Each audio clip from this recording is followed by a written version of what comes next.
What if I told you that one of the major Christian denominations in the world was actually started by a forbidden romance? If she had given birth to a male heir before marriage, that male heir could not take over the throne from the father. There you are. That is how forbidden love resulted in the formation of a Christian denomination.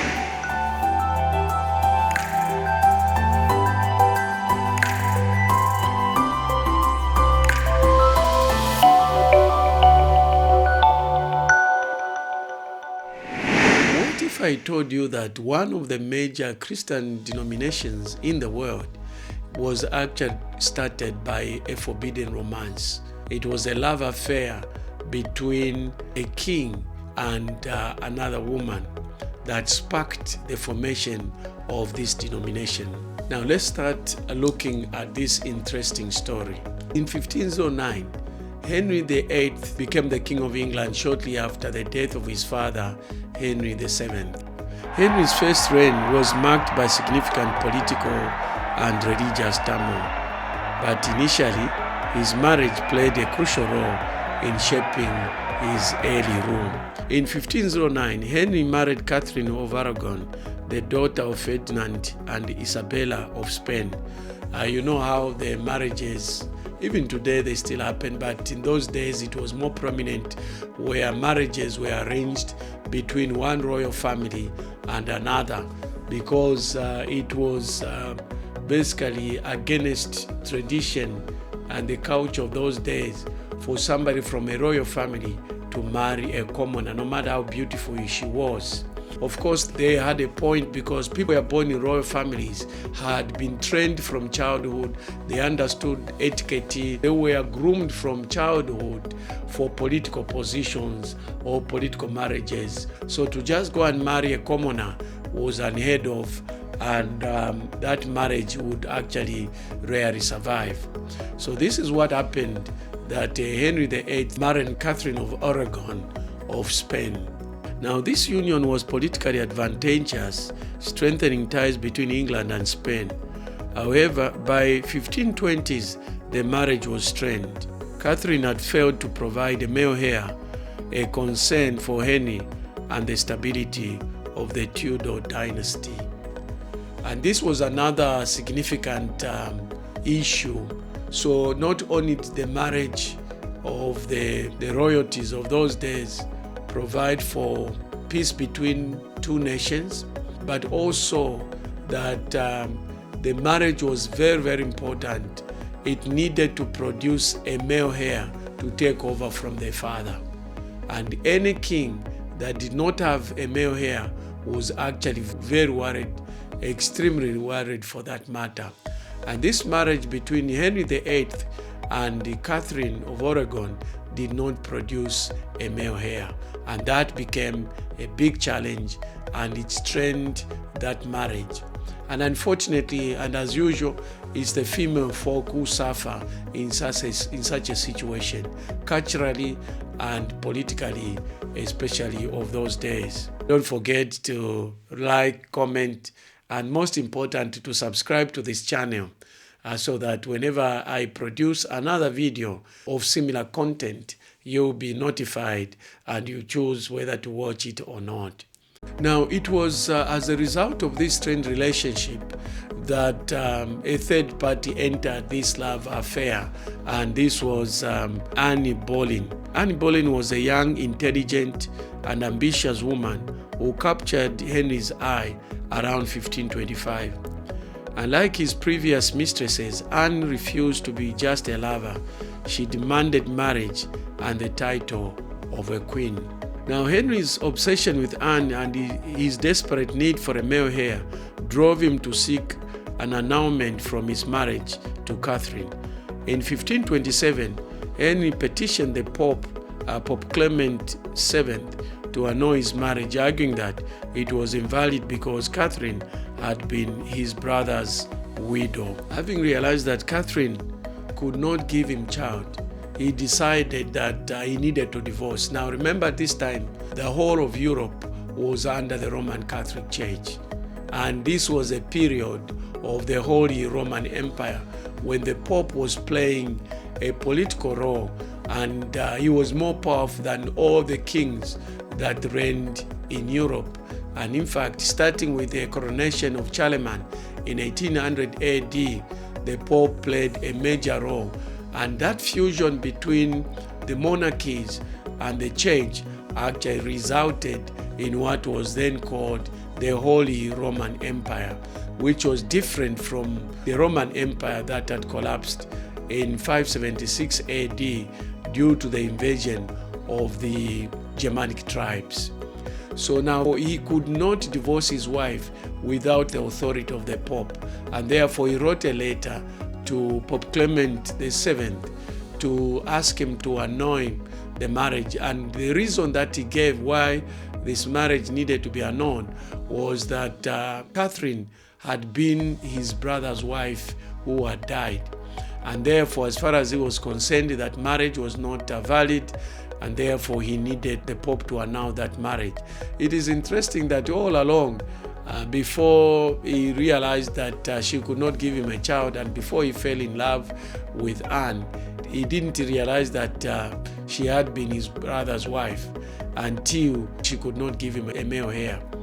And so in life, there is what they call good reasons, and this was one of them, and real reasons. And the real reason is that he wanted a male heir and that he had fallen in love with another woman. However, Pope Clement VII, under pressure from Catherine's nephew, Holy Roman Emperor Charles IV, refused Henry's request. This refusal set off a chain of events that would change the course of English history. And you also have to realize that not only was Pope Clement VII under pressure from Charles V, the Holy Roman Emperor, but also that this is the time when Martin Luther had actually raised controversies against the Roman Catholic Church. At that point, Pope Clement VII was more worried about trying to contain the divisions, or should we say the schism that was caused by Martin Luther. So the Pope actually had delayed to respond to Henry VIII. Frustrated and determined, Henry took radical steps. By 1533, he had secretly married Anne Boleyn, who was already pregnant. And that was another pressure that Henry VII had faced, in the sense that Henry, if Anne had given birth to a male child outside wedlock, that male child was not going to be a heir, because no bastard could be enthroned as king. So that was another pressure. Three things: the wife could not give him a male heir, applies to the Pope to end the marriage. Meanwhile, the woman that was in love with had become pregnant and time was ticking. If she had given birth to a male heir before marriage, that male heir could not take over the throne from the father. So that was a pressure that was mounting on Henry VIII. In 1534, the English Parliament passed the Act of Supremacy, declaring Henry the supreme head of the Church of England. This act effectively severed England's ties with the Roman Catholic Church. So, having realized that it was not working, Henry VIII influenced Parliament in 1534, and Parliament passed an Act of Supremacy. Now, this Act of Supremacy did two things. Number one, it ended the marriage between Catherine of Aragon and Henry, but also it severed a relationship from the Roman Catholic Church. And Henry VIII created a new denomination, later to be known as the Anglican Church or the English Church, and he declared himself as the head of the church. The establishment of the Church of England allowed Henry to annul his marriage to Catherine and legitimize his marriage to Anne. This marked the beginning of a series of religious reforms that would shape the English society. The formation of the Church of England wasn't just about Henry's personal desires. It had profound religious and political implications. Key figures like Thomas Cranmer, the Archbishop of Canterbury, and Thomas Cromwell, Henry's chief minister, played significant roles in implementing these changes. Cranmer supported the annulment and helped Henry navigate the religious transition, while Cromwell orchestrated the political maneuvers necessary to break from Rome. This dissolution of monasteries and the redistribution of the church wealth strengthened Henry's control over England. The new Church of England retained many Catholic traditions but rejected the authority of the Pope. This was the beginning of Anglicanism, a unique blend of Catholic and Reformed traditions. So there you are. That is how the Church of England or Anglican Church was started. The major classical Protestant churches started for theological reasons.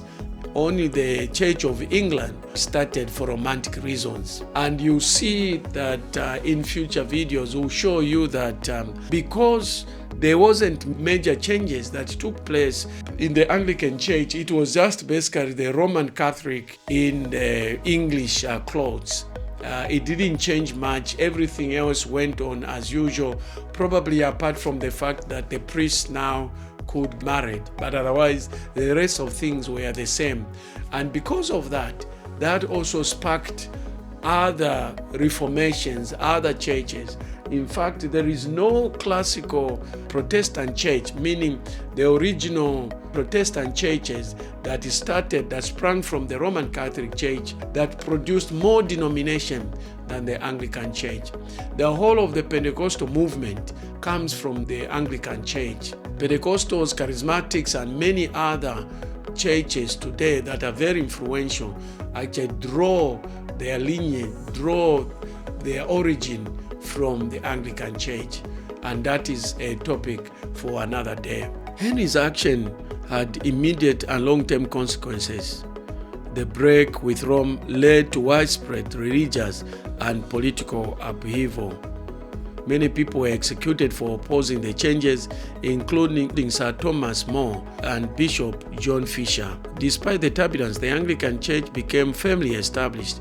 Over centuries, it evolved, influenced by subsequent monarchies and the broader Protestant Reformation. Today, the Anglican Communion is a global network of churches with millions of followers. It is fascinating to reflect on how a person's desire for new marriage led to such profound changes. Henry VIII's love affair with Anne Boleyn not only altered the religious landscape of England, but also had a lasting impact on global Christianity. Today, the Anglican Church is known for its middleway via media between Catholicism and Protestantism. It emphasizes a balance between scripture, tradition, and reason. This unique identity can be traced back to the tumultuous events of Henry VIII's reign. From its origins in royal love, the Anglican Church has grown to become a major Christian denomination, deeply influencing religious and cultural life around the world. Now, next time that you think about complexities in the world, you should be able to think about how a love affair resulted in a formation of the whole Christian denomination in the name of the Church of England or the Anglican Church. There you are. That is how forbidden love resulted in the formation of a Christian denomination. Don't forget to like, comment, and most important, to subscribe to this channel so that whenever I produce another video of similar content, you'll be notified. If you have any questions about this video, any incorrect historical facts, please, you are welcome to point them out, or any addition that you think that I've left out, please also add that one to the list. That is how forbidden romance led to the formation of the whole Christian denomination. Now, it is also important to understand that Henry VIII actually set in motion events that were very bloody. Now, the question is, did the marriage between Anne Boleyn and Henry VIII produce a male heir? Now, after the marriage was established, shortly after, because the formation of a child was already informing, it did not have to wait 9 months. a child was actually born. The question is, was this a male child or a female child?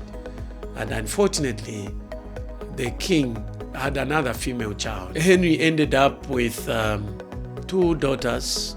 The first daughter was Mary I from his first wife, Catherine of Aragon. And the second daughter was Elizabeth from the second wife from the marriage of Anne Boleyn. So now he had 2 daughters who were half-sisters to each other.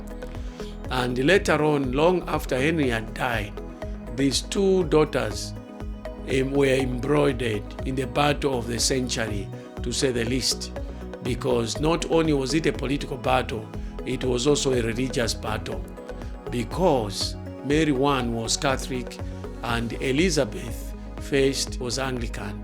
So there was a clash of religions had become adults. There you are. We'll see you next time as we look at another interesting video.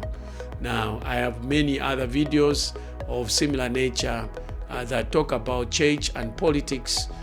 You can see the links up here, here, and here, and here. These links should be able to help you to be able to watch many other interesting stories in the history of Christianity that you may be interested in.